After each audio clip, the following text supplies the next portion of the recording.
Hello friends, my name is Narode Gitai. Welcome to my channel Study of Life Science. So in this video we are going to discuss about mechanism of absorption of mineral element. The plant which absorb the minerals and transfer into the another part of plant. The soil which is the main source of minerals. These minerals are responsible for to proceed the metabolic activities of plant. The soil consists of clay particles with central nucleus called as a micellus. Okay, so soil consists of clay particles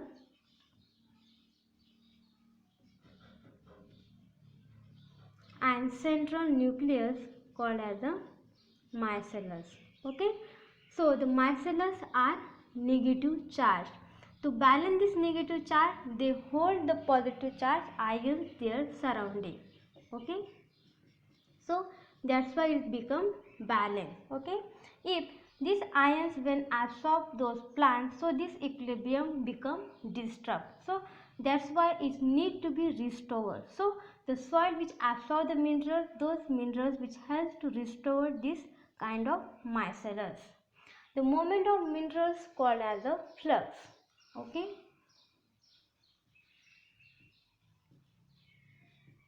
movement of mineral called as a flux. Okay, when the minerals which enter inside the cell, it is called as the influx. Okay, enter inside the cell is called as the influx. Okay, and when the mineral which migrate outside the cell is called as the efflux. Okay, migrate outside the cell is called as a efflux. Efflux. Okay, so this is a movement of minerals called as a flux, and when they enter inside the cell, which is called the influx, and when they migrate outside the cell, it is called as a efflux. Okay, the absorption of minerals, there are different theories proposed, and the absorption of minerals which divides into two main types. First, which is active absorption,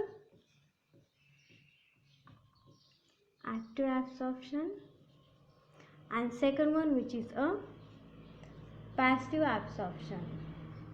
This is the main types of absorption. Okay, so in that active absorption, the absorption of minerals, they requires the energy for to movement of mineral. It is called as a active absorption, means it's require energy. Okay, called as a active absorption. And passive absorption, there is not requires any kind of energy for the movement of mineral. It is called as a passive absorption. So not require any kind of energy. Okay, it is called as a passive absorption. So in this video we will discuss in details about the passive absorption, and in next video we will discuss about the active absorption. So first we discuss in details what is a passive absorption. Okay, so I told you that what is a passive absorption. The absorption of mineral, they requires a metabolic energy. In that passive absorption, the absorption of minerals, there is not requires any kind of metabolic energy. It is called as a passive absorption.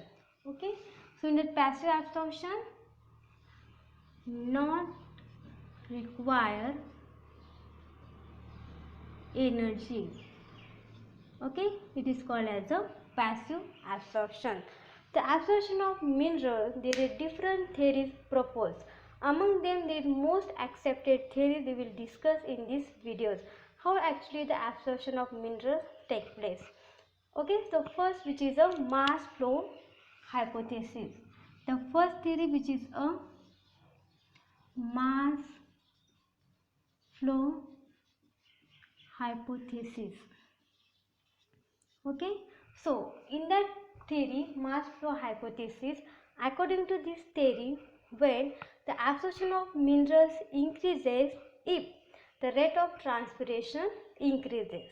Okay, that's told about the mass flow theory. How the absorption of minerals take place when the rate of transpiration increases. So with water, these minerals become absorbed through plant and transferred eventually to shoot. Okay, that is called as a mass flow hypothesis. So in that mass flow hypothesis, when the rate of transpiration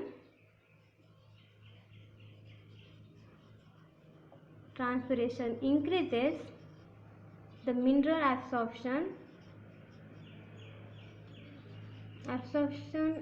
of ions become increases. Okay, and that's told about the mass flow theory. So in that mass flow theory, how the absorption of mineral take place when the rate of transpiration increases, that impact on the absorption of ions. Okay, that is called the mass flow hypothesis. Okay, the second theory, which is a simple diffusion theory, okay, or hypothesis. It is just hypothesis, there is not any evidence, it may be true or it may be false. Okay, so what is a simple diffusion hypothesis? So let's see. It is a cell. Okay, in that cell, outside of the cell, the concentration of potassium ion, or you can see the H plus ions, which increases, okay, as compared to inner side. Okay, so what happen in that condition? These ions which enter by simple diffusion inside the cell, okay, still they become equilibrium. Okay, to maintain their equilibrium, that is about the simple diffusion theory. Means if the concentration of ion outside the cell become increases as compared to inner side, ultimately these ions which or these minerals which ultimately enter inside the cell by simple diffusion until it's become equilibrium. Okay, that is all about the simple diffusion hypothesis.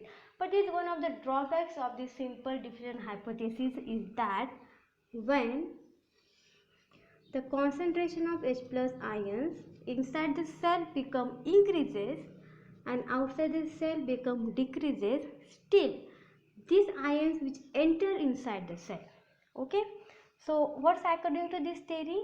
When the concentration of ion outside the cell become increases as compared to inner side, so these ions ultimately migrate toward inner side. Okay, but here is totally opposite. Okay, so how it will happen, this theory is not be explained. Okay, that is one of the drawbacks of the simple diffusion theory. Okay, third one, which is a facilitated transport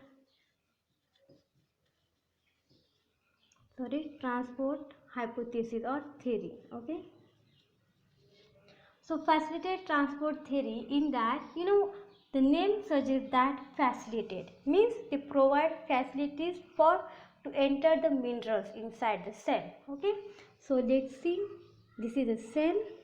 Okay, so in that cell there is present a channel proteins or carrier proteins. Okay, channel proteins or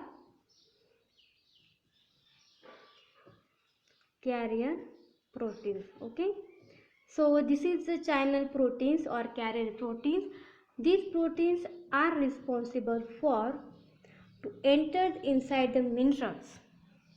Okay, that is called the facilitated transport theory. It means it provides the facilities to enter the mineral inside the cell.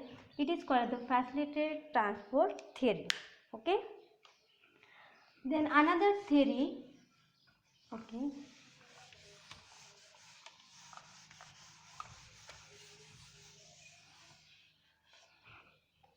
so it's require energy. Okay, so another theory, which is ion exchange theory. Okay, so in an ion exchange theory, the name suggests that ion which is exchanged. Okay, that's why it's called the ion exchange theory. So what happened? This is root. Okay, so the root which, or it is a cell. Okay, the cell that surround there is present ions. Okay, or minerals. These minerals which adheres of this surface of cell. Okay, so let's see. Okay, so let's see, this is the root. Okay, the root which adhere. Okay, there is adsorb these ions. Okay, one term is that adsorb. Okay, and absorption it means it totally penetrate inside the cell. Okay, and adsorb, add here is d. Okay, adsorb it means just to adhere of the surface. Okay, so the ions which adsorb on the surface. Okay, not absorb. Okay, this is important thing. Okay, so the ions which adsorb on the surface, okay, or cell surface, and that not stable. These ions which are not stable, they are always oscillating. Okay, so like this is H plus ions which adhere or adsorb on this root, and this is always been oscillating. Okay, always been movement. Okay, and when this another soil particles. Okay,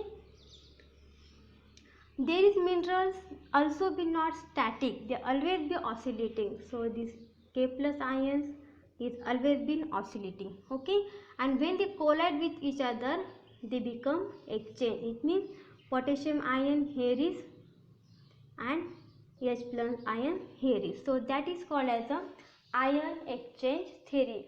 And this ion exchange theory between anion to anion.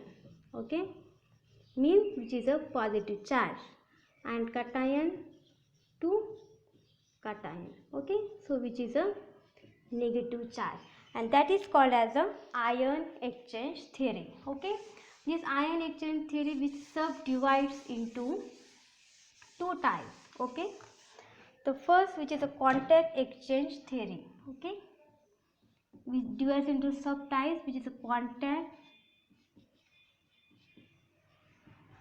exchange theory. Okay, so what happened in this contact exchange theory? So let's see, this is a root. Okay, and this is the soil particles. Okay, or clay particles, what you consider. Okay, so this is the root. I told you that these ions which always be moving is not be static, so they adhere. Okay, adsorb on this cell. So this is, let's consider this H plus ions which be oscillating. Okay, that direction, and these soil particles ions, potassium ion, will also be movement. Okay, that direction. Okay, direction is like that. So what happen when these root ions and these soil particles ion collide with each other? So let's see, when these two particles ion collide with each other. Okay, so this is H plus ion, this is a potassium ion. When these two ions collide with each other, so that collision it's become exchange. It means here is a potassium ions and here is a H plus ion. So that is exchange of ions take place. Okay, and that theory is called as the contact ion exchange. Okay, carbonic acid exchange theory. Okay, so in that carbonic acid exchange theory, what happened? So let's see again our root. Okay, and here is our soil particles. Okay, soil particles, and here is the roots. Okay, during transpiration, what happened? The CO2 release. Okay, and this CO2 react with water. There is formation of carbonic acid. Okay, H2CO3. Okay, this is the carbonic acid. Okay, this carbonic acid become dissociated and there is formation of H plus and HCO3. Okay, means the carbonate ions. Okay, this is a carbonate ion, and here is oscillating the potassium ions. Okay, so now what happened, these are all oscillating. Okay, I not tell repeat time, this ions is always oscillating. Okay, so these soil particles and this is carbonate ions, there is this H plus ions which collide with this potassium, then which absorb this potassium ion. Okay, sorry, H plus ions and this potassium ions which bind this carbonate ion and there is formation of HCO3. Okay, now this HCO3 which we absorb these roots. Okay, this is called the carbonic acid exchange theory. So I tell repeat what happened during the transpiration, the CO2 which release. Okay, and this CO2 when react with water, there is formation of carbonic acid. Okay, now this carbonic acid become dissociated and there is formation of H plus ions and carbonate ions. Okay, so now what happened, these carbonate ions, they may be as it is, this H plus ion which absorb these potassium ions or the soil particles, and this potassium ion which bind these carbonate ions and this forms of KHCO3. Okay, then finally this KCO3 which we absorb this plant, so this is need of that root, therefore they become absorbed, and that is called the carbonic acid exchange theory. Okay, so this is different theories we will discuss in this video. There are different theories proposed and how tell us how the mechanism of absorption of mineral take place. So I hope you understand this video. Okay, so I hope you understand this how the absorption of mineral take place. If you like these videos, please like, share with your friends, and definitely subscribe my channel. Thank you.